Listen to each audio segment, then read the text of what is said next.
Kembali lagi di kisah Abu Nawas. Jangan lupa subscribe dan like dengan penuh kisah menariknya. Abu Nawas dan pukulan yang menjadi dinar.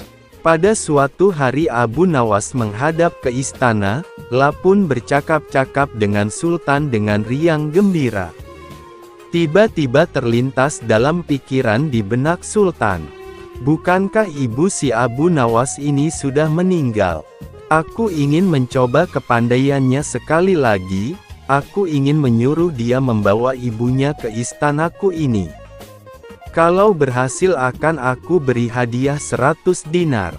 Hai, Abu Nawas, titah Sultan, besok bawalah ibumu ke istanaku, nanti aku beri engkau hadiah 100 dinar. Abu Nawas kaget. Bukankah beliau sudah tahu kalau ibuku sudah meninggal, tapi mengapa beliau memerintahkan itu, pikirnya. Namun dasar Abu Nawas, ia menyanggupi perintah itu. Baiklah, tuanku, esok pagi hamba akan bawa ibu hamba menghadap kemari, jawabnya mantap. Setelah itu ia pun mohon diri. Sesampai di rumah, setelah makan dan minum, ia pergi lagi. Dijelajahinya sudut-sudut negeri itu, menyusuri jalan, lorong dan kampung, untuk mencari seorang perempuan tua yang akan dijadikan sebagai ibu angkat. Rupanya, tidak mudah menemukan sesosok perempuan tua. Setelah memeras tenaga mengayun langkah ke sana kemari hingga jontor, barulah ia menemukan yang dicari. Perempuan itu adalah seorang pedagang kue apem di pinggir jalan yang sedang memasak kue-kue dagangannya. Dihampirinya perempuan tua itu. Hai, ibu, bersediakah engkau kujadikan ibu angkat, kata Abu Nawas. Kenapa engkau berkata demikian? Tanya si ibu tua itu. Apa alasannya? Maka diceritakanlah perihal dirinya yang mendapat perintah dari Sultan agar membawa ibunya ke istana. Padahal ibunya sudah meninggal, juga dijanjikan akan membagi 2 hadiah dari Sultan yang akan diterimanya. Uang itu dapat ibu simpan untuk bekal meninggal bila sewaktu-waktu dipanggil Tuhan, kata Abu Nawas. Baiklah, kata si ibu tua itu, aku sanggup memenuhi permintaanmu itu. Setelah itu Abu Nawas menyerahkan sebuah tasbih dengan pesan agar terus menghitung biji tasbih itu meskipun di depan Sultan, dan jangan menjawab pertanyaan yang diajukan. Sebelum meninggalkan perempuan itu, Abu Nawas anti-anti agar rencana ini tidak sampai gagal. Untuk itu ia akan menggendong perempuan tua itu ke istana. Baiklah anakku, moga-moga Tuhan memberkatimu, kata si ibu tua, dan terutama kepada ibuku. Keesokan harinya pagi-pagi sekali Abu Nawas sudah sampai di istana lalu memberikan salam kepada Sultan. Waalaikumsalam, Abu Nawas, jawab Sultan. Setelah itu Sultan memandang Abu Nawas. Bukan main terkejutnya Sultan melihat Abu Nawas menggendong seorang perempuan tua. Siapa yang kamu gendong itu? Tanya Sultan. Diakah ibumu? Tapi kenapa siang begini kamu baru sampai? Benar, tuanku, inilah Ibu Patik. Beliau sudah tua dan kakinya lemah dan tidak mampu berjalan kemari. Padahal rumahnya sangat jauh. Itu sebabnya Patik gendong ibu kemari, kata Abu Nawas sambil mendudukkan ibu tua di hadapan Sultan. Setelah duduk ibu tua itu pun memegang tasbih dan segera menghitung biji tasbih tanpa henti meski Sultan mengajukan beberapa pertanyaan kepadanya. Tentu saja Sultan tersinggung, ibumu sangat tidak sopan. Lagi pula apa yang dikatakannya itu sampai tidak mau berhenti. Sembah Abu Nawas. Ya tuanku Syah Alam, suami Ibu Patik ini 99 banyaknya. Beliau sengaja menghafal nama-nama mereka satu persatu, dan tidak akan berhenti sebelum selesai semuanya. Demi mendengar ucapan Abu Nawas tadi, perempuan tua itu pun melempar tasbih dan bersembah datang kepada Sultan. "Ya tuanku Syah Alam," katanya, "adapun Patik ini dari muda sampai tua begini hanya seorang suami hamba. Apabila sekarang ini berada di hadapan tuanku, itu adalah atas permintaan Abu Nawas. Dia berpesan agar Patik menghitung-hitung biji tasbih dan tidak menjawab pertanyaan tuanku. Nanti Abu Nawas akan membagi 2 hadiah yang akan diterimanya dari tuanku." Begitu mendengar ucapan perempuan tua itu, Sultan tertawa dan menyuruh memukul Abu Nawas 100 kali. Ketika perintah itu akan dilaksanakan, Abu Nawas minta izin untuk dipertemukan dengan Sultan. "Ya tuanku, hukuman apakah yang akan tuanku jatuhkan kepada hamba ini? Karena engkau berjanji kepadaku akan membawa ibumu kemari, aku pun berjanji akan memberi hadiah uang 100 dinar. Tapi karena kamu tidak bisa memenuhi janjimu, dapatlah engkau 100 kali pukulanku," kata Sultan. "Ya tuanku, Syah Alam," kata Abu Nawas, "Patik berjanji dengan perempuan tua ini akan membagi 2 hadiah yang akan tuanku berikan kepada hamba. Tetapi karena sekarang hamba mendapat dera, hadiah itu juga harus dibagi 2. Karena yang bersalah 2 orang, Patik terimalah hukuman itu. Tetapi 50 seorang dengan perempuan tua ini." Dalam hati Sultan bergumam, jangankan dipukul 50 kali, dipukul sekali saja perempuan tua ini tidak akan mampu berdiri.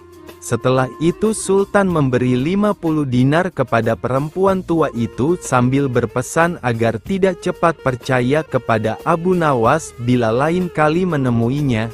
Dengan sukacita diterimanya hadiah itu dan dipandangnya Abu Nawas. "Ya tuanku Syah Alam, ampun beribu ampun. Jika ibuku telah mendapat anugerah dari Paduka, tidak adil kiranya bila anaknya ini dilupakan begitu saja." Ya, terimalah pula bagianmu," ujar Baginda sambil tersenyum. Ini, semua orang tertawa dalam hati. Setelah Abu Nawas bermohon diri pulang ke rumah, demikian pula perempuan tua itu dan semua yang hadir di Balairung, dengan perasaan masing-masing. Secara diam-diam suatu hari Raja Harun al-Rasyid pergi berekreasi ke suatu tempat, lah ditemani seorang menteri bernama Ja'far, seorang teman minum bernama Yakub dan Abu Nawas. Ketika sedang berjalan, dari kejauhan mereka melihat seorang kakek menunggangi seekor keledai. Tanyai orang tua itu, perintah sang raja kepada Ja'far. Begitu mendekat, Ja'far menghampirinya. "Maaf kek, Anda dari mana dan mau kemana?" tanya Ja'far. "Dari Basrah mau ke Baghdad," jawab si kakek. "Ada keperluan apa?" tanya Ja'far. "Mencari obat untuk mataku ini," jawab si kakek sambil memperlihatkan matanya yang sakit kepada Ja'far dan Yakub. Tiba-tiba Baginda berbisik kepada Abu Nawas, "Kamu ajak ia bergurau." "Jangan Baginda, kasihan ia orang tua. Saya takut ia akan marah," jawab Abu Nawas. "Sudahlah, itu nanti urusanku. Pokoknya ajak ia bergurau," desak sang raja. "Baiklah kalau begitu," kata Abu Nawas. Abu Nawas segera beranjak menghampiri si kakek dan kemudian memulai percakapan. "Kek, misalkan aku berikan Anda resep untuk obat mata Anda itu, imbalan apa yang akan Anda berikan kepadaku?" tanya Abu Nawas. "Pokoknya aku akan memberikan imbalan yang sesuai untukmu," jawab si kakek. "Tolong dengarkan baik-baik resep yang akan aku berikan ini," kata Abu Nawas. "Baik, lekas sebutkan," jawab si kakek tidak sabar. "Begini, Kakek ambil 3 tiupan angin, 3 sengatan terik matahari, 3 pantulan cahaya rembulan dan ditambah 3 sorot lampu biasa. Setelah semua terkumpul, maka tumbuklah pada sebuah lumpang yang tak berlubang.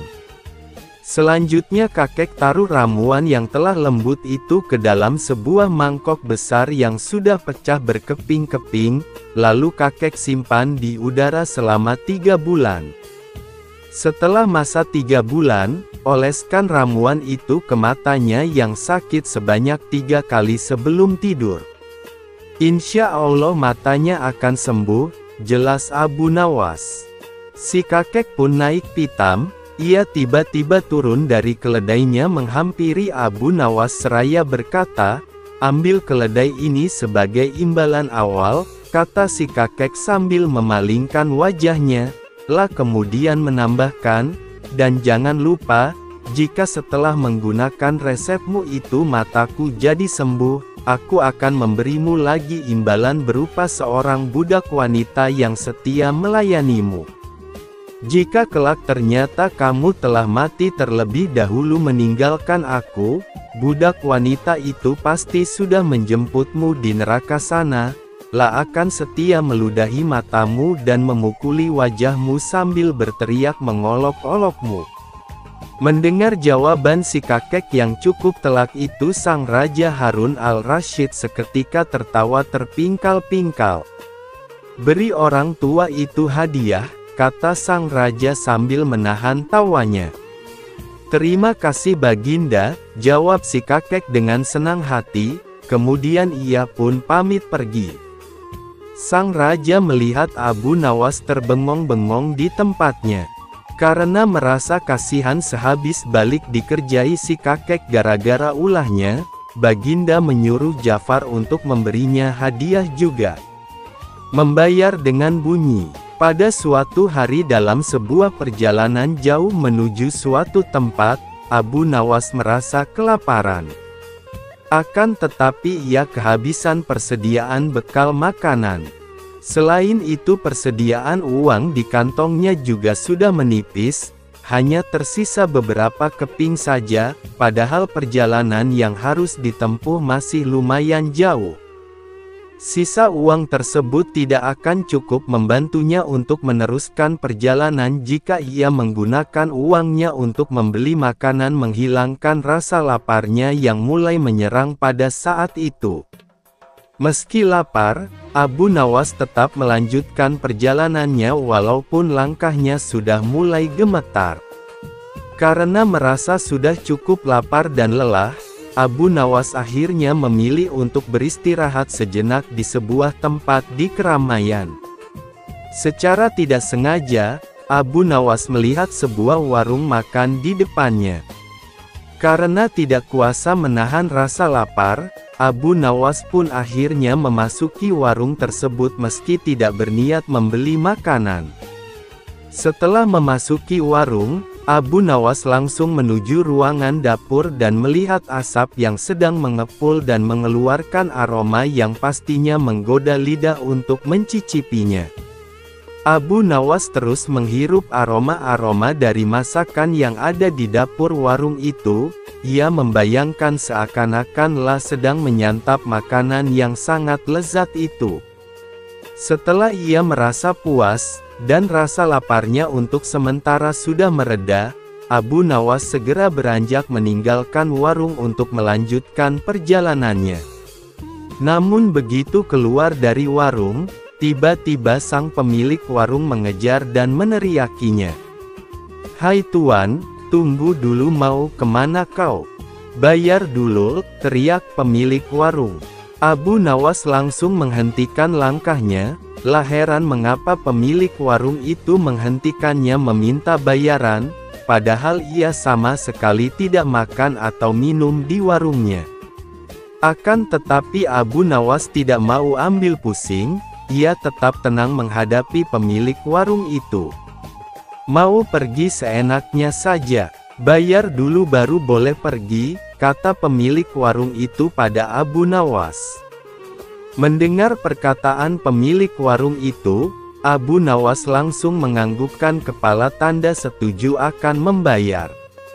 Abu Nawas langsung merogoh kantongnya, sesaat kemudian ia langsung mengaduk-aduk isi kantungnya yang berisi beberapa keping uang hingga terdengar bunyi, krik-krik-krik, dari kantongnya. "Ayo cepat bayar, itu kan bunyi uangmu," kata pemilik warung itu. Kemudian Abu Nawas menjawab, "Itu tadi bayarannya, aku bayar pakai bunyi saja karena di warungmu aku hanya dapat baunya saja," jawab Abu Nawas. Si pemilik warung jadi terdiam malu, tidak dapat berkata apa-apa mendengar jawaban Abu Nawas. Bukannya bersedekah pada orang yang membutuhkan, malah meminta bayaran padahal orang tidak makan apa-apa. Abu Nawas pun langsung pergi meninggalkan pemilik warung itu dan melanjutkan perjalanannya. Pohon beringin. Suatu hari Abu Nawas berjalan-jalan menuju kebunnya. Di kebun Abu Nawas yang lumayan luas itu ditanami tanaman buah dan sayur-sayuran yang bermacam ragam. Abu Nawas lantas berjalan menyusuri setiap petak kebunnya melewati bermacam-macam tanaman buah segar yang siap untuk dipanen. Abu Nawas sangat bersyukur atas apa yang telah Tuhan berikan kepadanya. Suasana pada hari itu cukup terik, sehingga membuat Abu Nawas sangat lelah dan memilih berteduh di bawah sebatang pohon beringin yang tumbuh di sekitar situ, sambil menyantap bekal makanan yang sudah disiapkan istrinya. Setelah selesai makan, Abu Nawas bermaksud istirahat sebentar dengan membaringkan badan sambil memperhatikan setiap detil pohon beringin yang rindang itu, mulai dari daun, ranting dan juga buahnya yang lebat. Setelah terus memperhatikan pohon tersebut, tiba-tiba saja terlintas sesuatu di pikirannya. "Aku heran, apa sebabnya pohon beringin yang sebesar ini tapi buahnya hanya kecil saja? Padahal pohon labu yang kecil merambat dan mudah patah saja bisa menghasilkan buah yang besar-besar. Apakah Tuhan tidak adil?" gumam Abu Nawas dalam hati. Tidak lama berselang, angin bertiup mengenai pohon beringin tersebut. Rantingnya pun bergerak-gerak dan saling bergesekan. Sesaat kemudian, jatuhlah sebiji buah beringin tepat mengenai kepala Abu Nawas yang sedang tidak bersorban itu. Kejadian tersebut sungguhlah menjawab pertanyaan Abu Nawas. Ternyata seperti itu jawabannya. Tuhan memang maha adil, gumam Abu Nawas. Beruntung bagi Abu Nawas hanya kejatuhan buah beringin yang kecil itu. Bagaimana jadinya jika pohon beringin buahnya sebesar labu? Tidak terpikirkan apa yang akan dialami oleh Abu Nawas.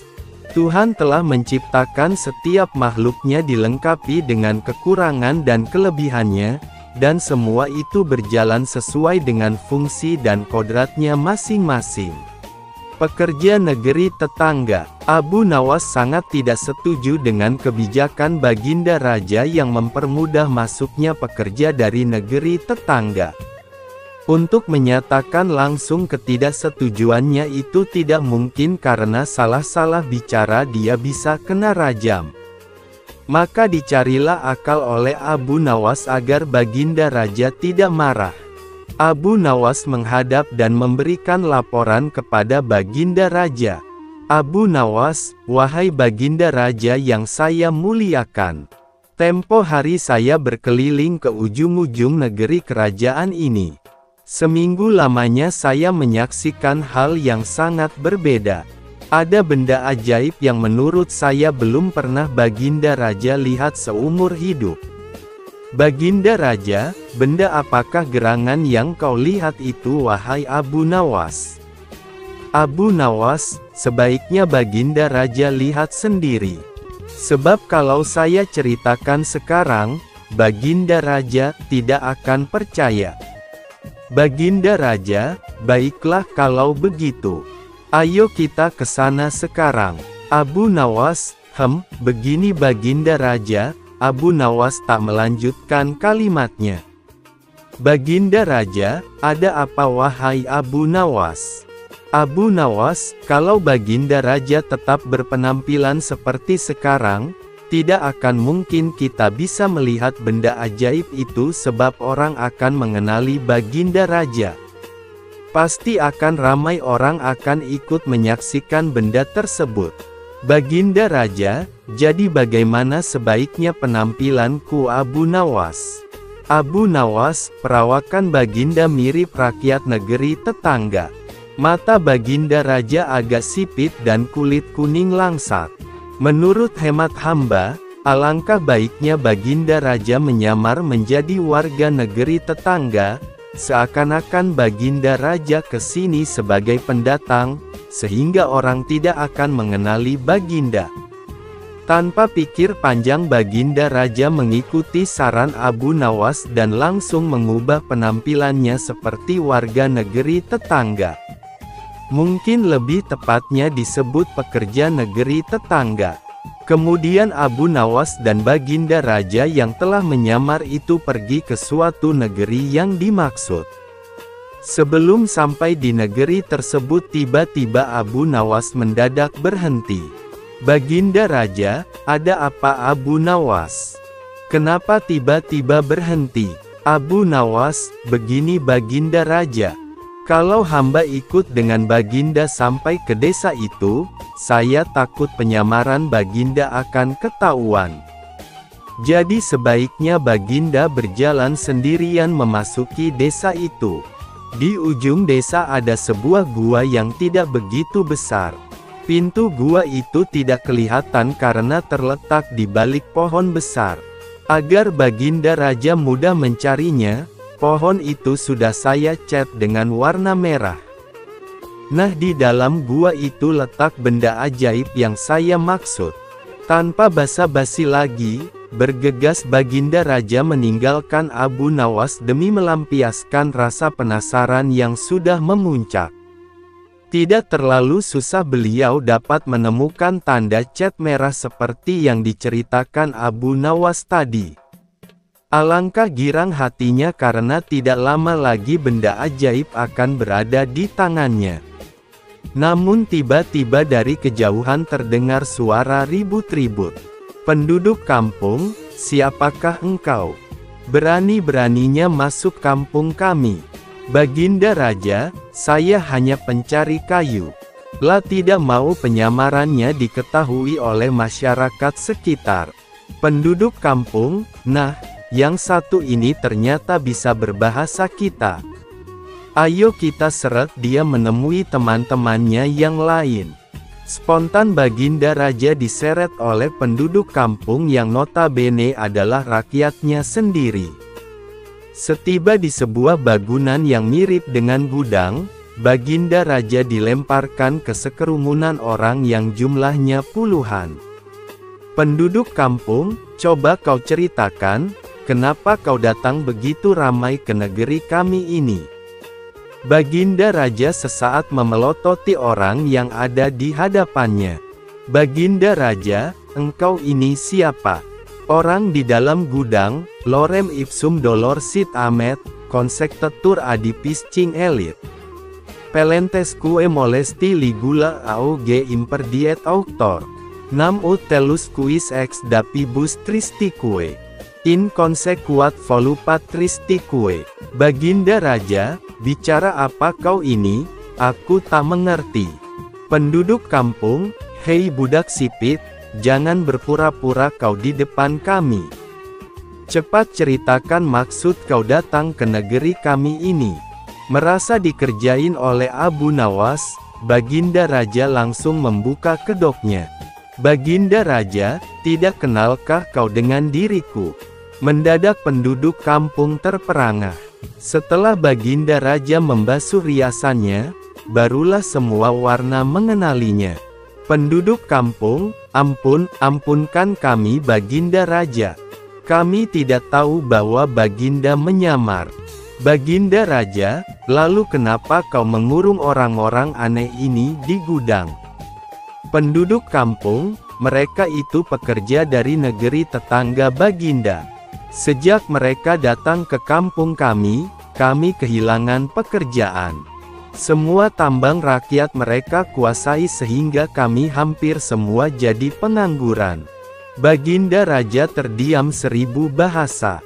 Dia yang semula ingin menghukum Abu Nawas atas kekurangajarannya, sekarang mengurungkannya. Malah dalam hati kecilnya ia berterima kasih. Kalau tidak begini mungkin dirinya tidak akan mengetahui bagaimana sebenarnya keadaan di kampung-kampung yang telah didatangi oleh pekerja dari negeri tetangga. Abu Nawas dan Menteri Penyihir. Baginda Raja sedang dipusingkan dengan keadaan negara yang semakin semrawut. Kian hari hidup rakyatnya kian sengsara. Baginda Raja berencana membuat kebijakan yang bertujuan untuk mensejahterakan rakyatnya. Maka dipanggillah Abu Nawas ke istana untuk diminta pendapatnya. Baginda Raja, "Wahai Abu Nawas, aku butuh nasihatmu." Abu Nawas, "Nasihat yang seperti apa yang Baginda Raja butuhkan dariku?" Baginda Raja, "Begini, aku ingin membuat hidup rakyatku bahagia. Aku ingin rakyatku sejahtera, namun aku tidak punya ide kebijakan apa yang harus aku dahulukan. Bisakah kau berikan aku nasihat yang jitu agar rakyatku segera keluar dari himpitan kemiskinan?" Abu Nawas tidak menjawab permintaan sang raja. Dia hanya bermenung sambil mengangguk-angguk kecil. "Baginda Raja, kenapa kau hanya diam wahai Abu Nawas?" Abu Nawas, "Begini Baginda Raja, aku tak ingin menyampaikan langsung nasihat kepadamu, sebab nanti kalau terdengar oleh orang lain akan bocor rahasia ini. Sebaiknya aku tulis saja nasihat dan akan aku kirimkan secarik surat besok hari." Baginda Raja, "Baiklah Abu Nawas, aku tunggu suratmu besok hari." Sambil berjalan pulang, Abu Nawas berpikir keras kebijakan apa yang harus dia usulkan. Beruntung Baginda Raja menyetujui usulnya sehingga dia masih bisa berpikir barang sehari.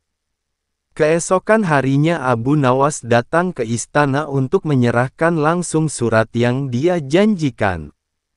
Tetapi seorang menteri kerajaan mencegat Abu Nawas. "Menteri kerajaan, ada keperluan apa kamu ke istana wahai Abu Nawas?" "Abu Nawas, saya ingin menyerahkan surat ini kepada Baginda Raja wahai Bapak Menteri."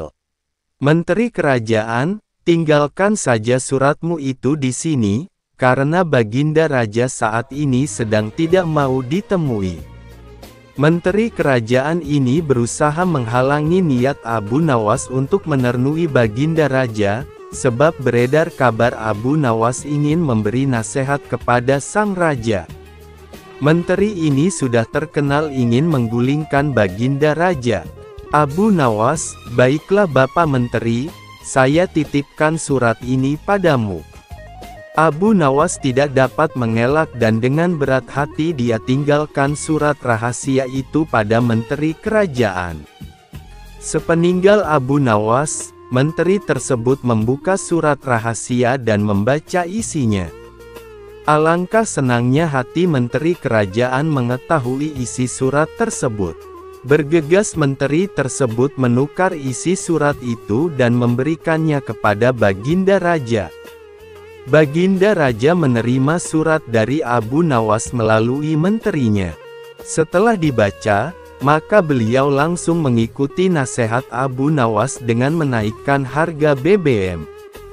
Surat itu menilaskan bahwa dengan menarik subsidi BBM maka pendapatan kerajaan akan bertambah, dan raja bisa memberikan kelebihan uang tersebut untuk kesejahteraan rakyat. Baru sehari kebijakan menaikkan BBM diluncurkan, mendadak terjadi protes di seantero negeri. Rakyat-rakyat turun ke jalan mendemo kebijakan baru Baginda Raja. Alangkah terkejutnya beliau dengan kejadian ini. Tanpa pikir panjang Baginda Raja menemui Abu Nawas di rumahnya. "Baginda Raja, apa maksudmu dengan memberi nasihat untuk menaikkan harga BBM wahai Abu Nawas? Kau lihat apa akibatnya sekarang, seluruh rakyatku marah dengan kebijakan ini." Sejenak Abu Nawas berpikir, sebab ia telah dikhianati oleh menteri kerajaan. "Abu Nawas, begini Baginda Raja, di kerajaanmu itu sekarang ada penyihir. Kemarin aku memberikan nasihat untuk menggratiskan biaya pendidikan agar rakyatmu bisa pintar. Jika pendidikan gratis, otomatis rakyat akan berbondong-bondong ingin sekolah wahai Baginda Raja. Nah, kerajaan akan maju jika rakyatnya cerdas-cerdas. Baginda Raja, tidak mungkin ada penyihir di istanaku. Kau berbohong Abu Nawas." "Abu Nawas, aku tidak berbohong Baginda. Begini saja Baginda, besok saya akan ke istana membawa sepucuk surat lagi. Isi surat itu adalah membuat kartu sehat untuk rakyat. Saya yakin surat itu akan disihir oleh menterimu. Dan saya pastikan Baginda besok tidak akan menerima surat yang berisi kartu sehat untuk rakyat, tetapi surat yang telah disihir yang akan Baginda dapati." "Baginda Raja, baiklah kalau begitu Abu Nawas. Tapi ingat jika kau berbohong, terima hukuman yang setimpal, yakni hukum diludahi rakyatku selama seminggu." Gemetaran juga Abu Nawas mendengar ancaman dari Baginda Raja. Keesokan harinya Abu Nawas datang ke istana dengan membawa secarik surat yang berisi kartu sehat untuk rakyat. Seperti tempo hari Abu Nawas kembali dicegat oleh menteri kerajaan. "Menteri kerajaan, ada keperluan apa lagi kau ke sini wahai Abu Nawas?" "Abu Nawas, tempo hari aku salah berikan surat wahai Bapak Menteri, surat yang sebenarnya itu adalah yang ini. Surat kemarin itu berisi tentang kebijakan yang menggratiskan pendidikan. Nasihat itu akan sangat merugikan kerajaan, sebab jika sebanyak ini rakyat yang ingin sekolah digratiskan, pastilah kerajaan ini akan bangkrut. Makanya aku ingin menukar surat tersebut. Sebab alangkah marahnya Baginda Raja jika menerima nasihat yang salah. Menteri kerajaan, tinggalkan suratmu itu di sini, biar aku yang menyerahkannya kepada Baginda Raja." Abu Nawas meninggalkan surat itu tanpa sepatah kata pun dan ia pun kembali ke rumahnya.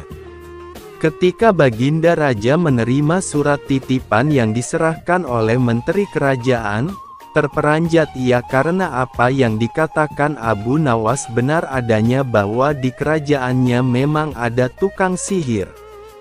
"Baginda Raja, wahai menteriku, apa benar ini surat dari Abu Nawas?"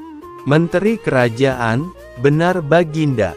Dengan senang hati menteri itu berpikir bahwa sebentar lagi Abu Nawas akan menerima hukuman dari sang raja.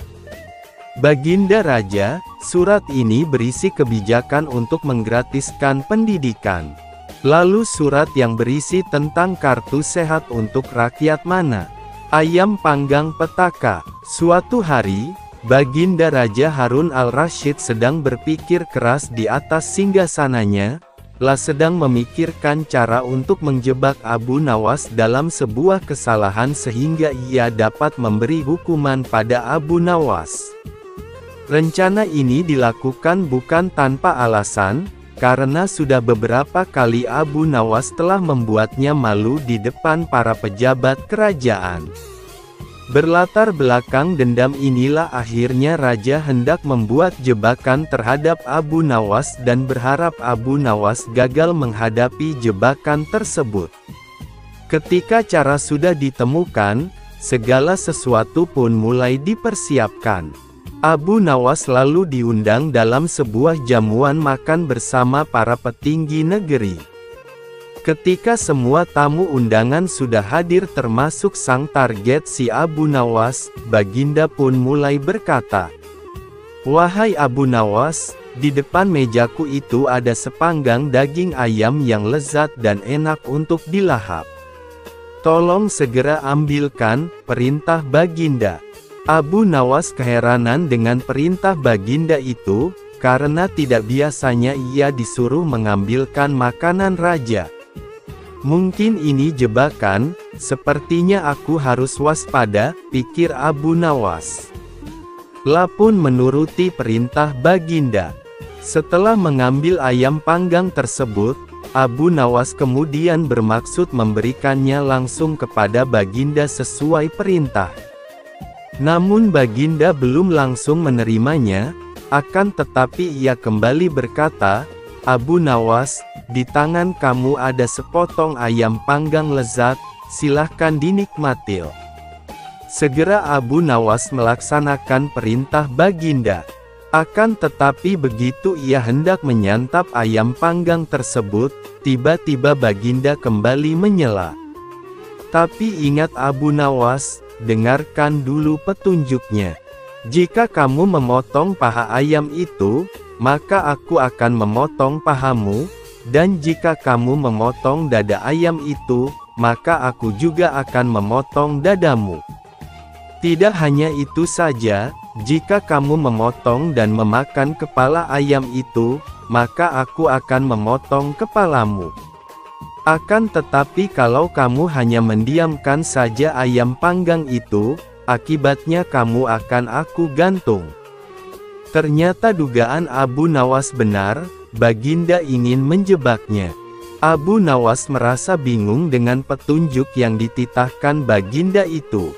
Dalam kebingungannya, ia semakin tersiksa karena ayam panggang lezat yang harusnya bisa memuaskan rasa laparnya sejak sampai di istana, malah menjadi petaka baginya. Abu Nawas pun mulai memutar otak cerdasnya untuk menemukan ide meski sedang di bawah tekanan. Suasana di ruang makan itu menjadi tegang, para pejabat saling memandang dan ada yang berbisik kecil. Mereka yang hadir tidak mengerti dengan maksud Baginda terhadap Abu Nawas, karena mereka juga tidak diberitahukan sebelumnya. Mereka hanya bisa menebak-nebak di dalam hati. Waktu terus berjalan hingga beberapa saat lamanya. Baginda dan para pejabat kerajaan mulai menikmati hidangan yang disediakan, sedangkan Abu Nawas hanya bisa memegang dan melihat-lihat ayam panggang saja. Tidak berapa lama setelah itu, Abu Nawas mulai bertingkah aneh, ia mulai membolak-balikkan ayam panggang itu. Sejenak suasana menjadi hening. Kemudian Abu Nawas mulai mendekatkan ayam panggang itu tepat di indera penciumannya. Baginda dan para pejabat yang hadir mulai bingung dan tidak mengerti apa yang dilakukan Abu Nawas. Mereka terus memperhatikan Abu Nawas. Kemudian terlihat Abu Nawas mendekatkan indera penciumannya tepat di bagian pantat ayam panggang yang kelihatan sangat lezat itu, pun terus melakukan itu berulang-ulang. "Jika saya harus memotong paha ayam ini, maka Baginda akan memotong pahaku. Jika saya harus memotong dada ayam ini, maka Baginda akan memotong dadaku. Jika saya harus memakan dan memotong kepala ayam ini, Baginda akan memotong kepalaku. Dan jika saya diam saja maka saya akan digantung. Tetapi coba lihat sekarang, yang saya lakukan adalah menciumi pantat ayam ini," kata Abu Nawas. "Apa maksudmu wahai Abu Nawas?" tanya Baginda. "Maksud hamba adalah jika hamba melakukan demikian maka Baginda juga akan membalasnya demikian, layaknya ayam ini. Nah, saya hanya mencium pantat ayam panggang ini saja, maka Baginda juga harus mencium pantat ayam panggang ini pula," jelas Abu Nawas. Sontak saja penjelasan Abu Nawas itu membuat suasana yang tegang menjadi tampak tidak menentu. Para pejabat yang hadir menahan tawa, karena takut dihukum raja. Sementara itu, Baginda Raja yang mendengar ucapan Abu Nawas mulai memerah mukanya, merasa sangat malu. Baginda pun cepat-cepat berencana merubah keadaan yang sangat memalukannya itu, pun segera memerintahkan Abu Nawas untuk pulang dan membawa serta ayam panggang dan beberapa makanan lain, karena ia belum sempat makan. "Wahai Abu Nawas, cepat pulanglah, jangan sampai aku berubah pikiran," kata raja. Abu Nawas pun segera pamit pulang beserta ayam panggangnya. Setibanya di rumah, ia mengundang beberapa tetangganya untuk makan bersama menikmati ayam panggang yang tadi hampir saja menjadi petaka baginya. Pangeran jatuh sakit. Secara tidak terduga sang pangeran yang menjadi pewaris tahta jatuh sakit. Sudah banyak tabib yang didatangkan untuk memeriksa dan mengobati, tapi tidak seorang pun mampu menyembuhkannya. Akhirnya Baginda Raja mengadakan sayembara. Sayembara boleh diikuti oleh rakyat dari semua lapisan, tidak terkecuali oleh para penduduk negeri tetangga. Sayembara yang menyediakan hadiah menggiurkan itu dalam waktu beberapa hari berhasil menyerap banyak peserta. Namun tidak satu pun dari mereka yang berhasil mengobati penyakit sang pangeran. Akhirnya sebagai sahabat dekat, Abu Nawas menawarkan diri untuk menolong sang putra mahkota. Baginda Raja Harun al-Rasyid menerima usul itu dengan penuh harap meski Abu Nawas bukanlah seorang tabib. Abu Nawas sadar bahwa dirinya bukan tabib. Dari itu ia tidak membawa peralatan apa-apa. Para tabib yang ada di istana tercengang melihat Abu Nawas yang datang tanpa peralatan yang mungkin diperlukan. Mereka berpikir mungkinkah orang semacam Abu Nawas ini bisa mengobati penyakit serius sang pangeran. Sedangkan para tabib terkenal dengan peralatan yang lengkap saja tidak sanggup. Bahkan penyakitnya tidak terlacak. Abu Nawas merasa bahwa seluruh perhatian tertuju padanya. Namun Abu Nawas tidak begitu memperdulikannya. Abu Nawas dipersilahkan memasuki kamar pangeran yang sedang terbaring, menghampiri sang pangeran dan duduk di sisinya. Setelah Abu Nawas dan sang pangeran saling pandang beberapa saat, Abu Nawas berkata, "Saya membutuhkan seorang orang tua yang di masa mudanya sering mengembara ke pelosok negeri." Orang tua yang diinginkan Abu Nawas pun didatangkan. "Sebutkan satu persatu nama-nama desa di daerah selatan," kata Abu Nawas. Ketika orang tua itu menyebutkan nama-nama desa bagian selatan, Abu Nawas menempelkan telinganya ke dada sang pangeran. Kemudian Abu Nawas memerintahkan agar menyebutkan bagian utara, barat dan timur. Setelah semua bagian negeri disebutkan, Abu Nawas mohon agar diizinkan mengunjungi sebuah desa di sebelah utara. Raja pun merasa heran dan berkata, "Engkau kuundang ke sini bukan untuk bertamasya." "Ampun Baginda, hamba tidak bermaksud berlibur," kata Abu Nawas. "Jadi apa juga tujuanmu? Jelaskan, aku belum paham," kata raja. "Maafkan hamba Paduka yang mulia. Kurang bijaksana rasanya bila hamba menjelaskan ini sekarang," kata Abu Nawas. Baginda Raja akhirnya memberi izin kepada Abu Nawas untuk pergi selama 2 hari meski dengan rasa penasaran. Sekembalinya dari desa perjalanannya, Abu Nawas langsung menemui sang pangeran yang tengah terbaring lemas.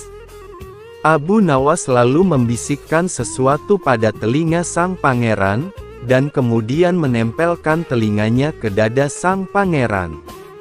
Setelah itu Abu Nawas langsung menghadap raja.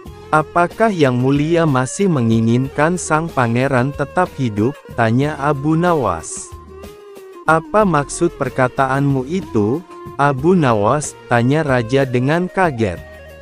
Sang pangeran sedang jatuh cinta pada seorang gadis desa di sebelah utara negeri ini, kata Abu Nawas menjelaskan. Bagaimana kau tahu itu? Tanya Baginda.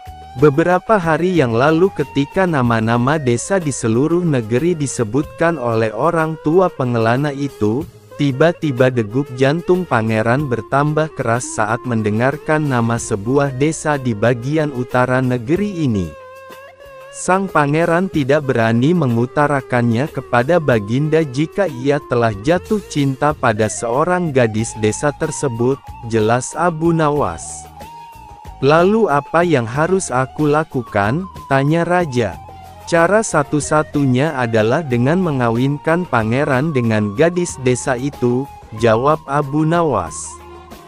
Bagaimana jika tidak? Tanya raja ragu-ragu. Cinta itu buta tuanku.